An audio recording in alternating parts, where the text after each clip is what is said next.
আপনি রোজা রাখেন, আমিও তো রোজা রাখি। আপনি যাকাত দেন, আমিও তো যাকাত দেই।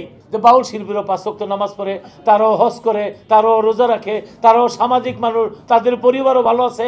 আমার ছেলে, আমার মেয়ে, উনি বলছে ছেলে মেয়েরা সম্পূর্ণ এগুলি এমন এক তরিকা করে জিনায় মত্ত থাকে, বাজে কাজে মত্ত থাকে।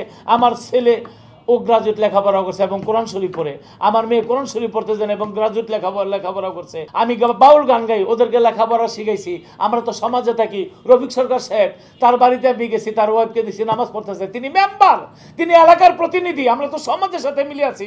আমাদেরকে কেন কয়েকজন বাউলকে নিয়ে গবেষণা করে লক্ষ লক্ষ বাউলদেরকে তিনি এমনভাবে সমাজের মধ্যে দাঁড় করাইছে, মানুষ এখন আমাদেরকে ঘৃণা করবে কেন?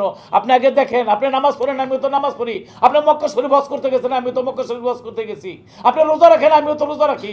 আপনি যাকাত দেন, আমিও তো যাকাত দেই। হাতে গোনা কয়েকজন শিল্পী বৈরাগ্য পদের তারা থাকতে পারে, তারা কোন সাধনা করে তার ব্যাপার। তো ওনারা নিয়ে লক্ষ লক্ষ বাউলদেরকে আপনি এইভাবে ইঙ্কিত করেছেন, রেড অ্যালার্ট জারি করে দিচ্ছেন। এখন সমাজের মানুষ আমাদের বাউল শিল্পীদেরকে জায়গা জায়গায় হাত তুলতেছে।